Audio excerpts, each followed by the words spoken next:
On BBC London, why campaigners are protesting against Thames Water's plans for its future, with price increases for customers to tackle its towering debts. Thames Water is the UK's biggest water company, with 1 in 4 people relying on the firm for their supply. It's saddled with debts which it's admitted will swell to nearly £18 billion next March. And to pay for the cost of a temporary bailout, protesters say the company plans to increase customer bills by around £250 a year, something Thames Water denies. Today, a protest was held in central London. It comes ahead of High Court proceedings to decide Thames Water's future. Anna O'Neill has the story.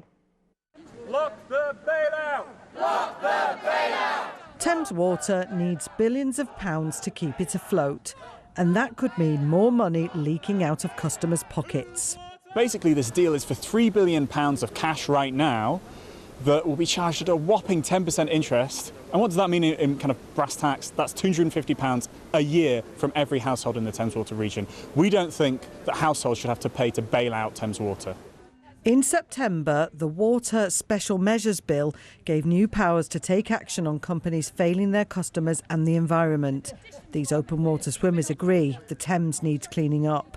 Everything's covered in sewage, fungus in the water. You can't now see the bottom at all. When 2 years ago you used to be able to see the bottom, you used to see fish, you'd see all the invertebrates and things living in the bottom, and now it's a turbid, dead mass. I mean, it's really sad.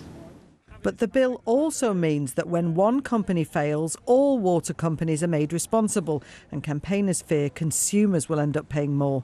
We think it's not on, in a cost of living crisis, that ordinary people who are struggling to heat their homes, struggling to pay their bills, should be expected to foot the bill to clean up after the party of the last 35 years of privatisation. The Department of Environment, Food and Rural Affairs denied that bills would rise and told us, "The bill is placing water companies under special measures and strengthening regulation, with new powers to ban the payment of bonuses and criminal charges against persistent lawbreakers." These protesters aren't convinced. My bill at the moment is around £320. With all of these extra added on top requests for extra funding, requests for bailouts, it's going to take my bill up to around about £800. That's a huge rise in bills, and I have to say I would struggle to pay it. Thames Water said the extra investment it needs won't change how much customers will have to pay. This is an interim funding solution as we work through necessary next steps to stabilise the business further, with a view to delivering an investable and financeable business plan.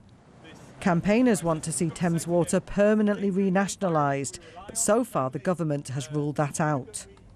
90% of the world runs water in public ownership, and we have powers to do this in a really cheap way in Britain. Tony Blair used the power of special administration to take privatised rail tracks and bring it into public ownership on the cheap. We can do the same with Thames Water. That's what we need to protect bill payers. Thames will seek High Court approval for a £3 billion emergency financing deal to keep it alive on the 17th of September. Anna O'Neill, BBC London.